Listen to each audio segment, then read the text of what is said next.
Hey everyone, welcome back to the channel. Thanks for watching. Today we are going to talk about the importance of being able to recognize your emotions. A lot of people, myself included, like to talk about the importance of being able to recognize and process your emotions. But we can't process emotions if we don't first learn to recognize what emotions we're experiencing. These days, we have a lot of different ways to turn down the volume on our emotions, and many of us are unaware of what's going on inside of our internal experience. Now, there's even a term for this inability to recognize our internal experience.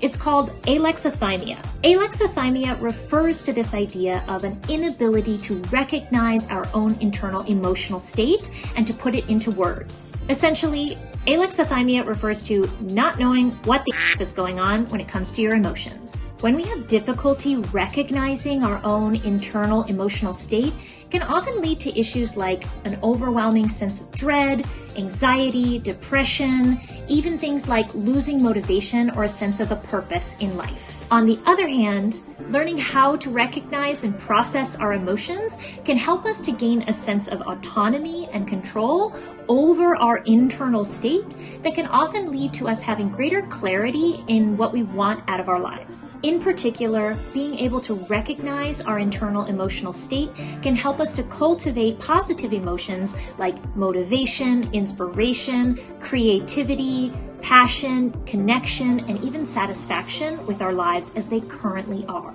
But most of us can't do it right away. We have to learn how to recognize and process those emotions, and that's exactly what we're going to talk about in today's video. Here are some ways that you can practice getting in touch with your emotions. My favorite strategy for learning to recognize my internal emotional state is something called a thought download. It's exactly what it sounds like. You're going to download your thoughts onto a piece of paper, get them out of your head and onto the page where they're going to become much more visible and recognizable. I actually like to use old scratch paper for my thought downloads because I find that it's much easier to allow myself to feel free to express my emotions if it's not going to be contained in a beautiful notebook that maybe has some writing in it that I want to hold on to. I want this to be a space where I basically dump all of my thoughts out onto the page. And oftentimes after the thought download, I will destroy that paper by either ripping it up or folding it up into a tiny square and then tossing it in the recycling bin, anything to sort of allow myself the sense of bringing my emotions to the surface in such a way that I feel no inhibitions about what I write about. The power of a thought download is not only giving yourself space to let all of your emotions out onto the page, but to really see what are the thoughts that are driving these emotions to grow louder and louder in your brain.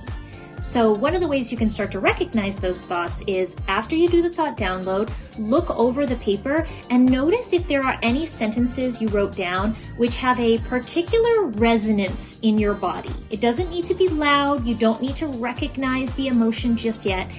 It's about recognizing which sentences, when you read them over to yourself, do you feel a sort of internal vibration that might mean that it's attached to a strong emotion that's trying to come to the surface. A lot of times when we start to get to know our emotions, some big feelings are going to come up. And for that reason, I created an emotion processing guide. So check that out up here and let me know in the comments if it worked for you, if you were able to notice those emotions processing and dissipating over the course of that video. My second favorite strategy is using a diagram. If you are a visual person like me, somebody who loves a bright, colorful diagram to express an idea, then you might want to check out using one of these emotion wheel diagrams. This is probably the most common version of a diagram that can help you identify your emotions when the emotions are placed on a larger wheel with the most central base level human emotions in the center, radiating outward into more and more specificity, or as it's often referred to, emotional granularity. This term, emotional granularity, comes from the neuroscience researcher Dr. Feldman Barrett, and she talks about the value of recognizing that emotions are not only highly specific, they are also culturally dependent. which is one of the reasons why, as a word nerd myself, I love to learn about words for emotions that exist in other languages that don't exist in English. Because not only is it cool to learn these new words, it also reminds me that emotions are something that are created inside of our brains using language. And therefore, if we can use language to retrospectively look back on the emotions we're experiencing, we can become more familiar, even almost better friends with our internal emotional state. It's almost like learning to speak the language of your emotions and therefore being able to communicate with them in a positive way. I have a feelings wheel posted up in my kitchen, so in the morning when I'm getting ready or making a cup of coffee, I look over the feelings wheel and I check in with myself to see how I'm feeling at the start of the day. But even more valuable to me has been the experience of, at the end of each day, choosing one emotion to be considered the top emotion I experienced that day and looking for trends over time. Starting to recognize patterns like, how often do I feel this emotion on a monthly basis? Is there anything tied to my experience of feeling this emotion? And also, is there anything I can do to try to bring forth those emotions that I prefer to have or reduce the amount of emotions that I don't prefer to have? A similar diagram to the emotion wheel is the mood meter, which is a chart created by the psychologist Dr. Marc Brackett that breaks the emotions up into high energy emotions versus low energy emotions, and on the other axis, pleasantness versus unpleasantness. This mood meter can help those of us who can recognize that our emotion is a high energy emotion, or if we can recognize something as a low pleasantness emotion, which unfortunately most of us tend to be slightly more in tune with our high energy, low pleasantness emotions like anxiety.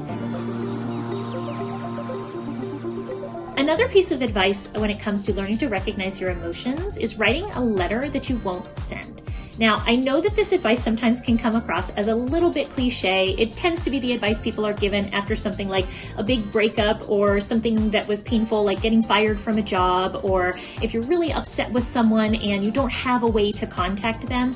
But it truly can be an excellent way to convey your emotions, and not only convey your emotions to the person, because we're not going to send the letter, but rather to convey your emotions to yourself, to show yourself almost as a sign of self-trust that there is space for you to feel these emotions, that you are giving yourself permission to feel these big feelings and to put them into words, and that you are going to honor that experience for yourself, and no one else needs to know and no one else needs to do anything.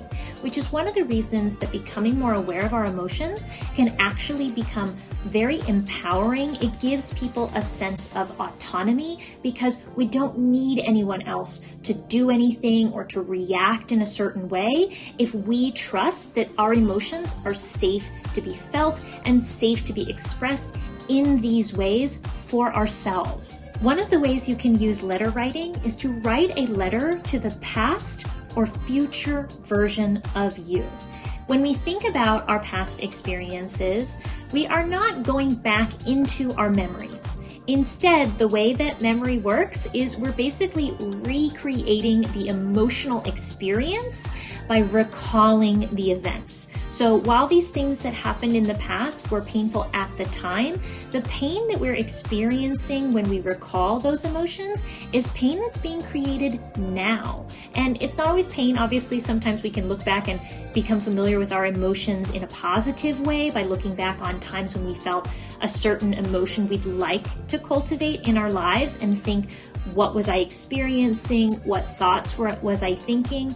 But for most people, when they open up the door to allowing and processing their emotions, the first emotions that are going to come through might be a little bit tough. They might require a deep sense of self-compassion and love for the version of you who experienced those things and experienced those emotions in the past, and the one who's experiencing those emotions in the present moment. So if you choose this strategy of writing a letter to your past self, remember to bring in the piece around self-compassion. So writing a letter to yourself, and then perhaps look on YouTube for a self-compassion meditation. I'd be happy to make one of those if you're interested, so let me know in the comments if that's something you'd like me to make.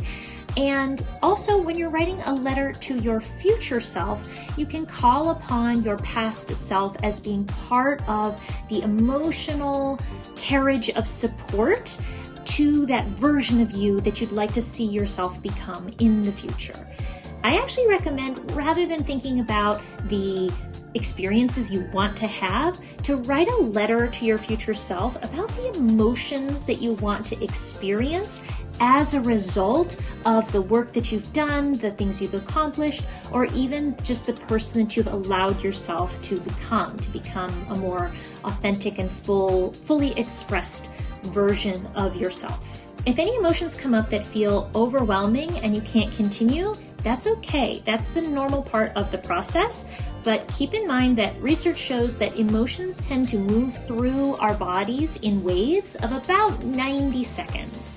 And if you're finding that it's really hard to learn how to sit with those emotions, allow those emotions, I actually created an emotion processing guide, and I will link that here, so check that out.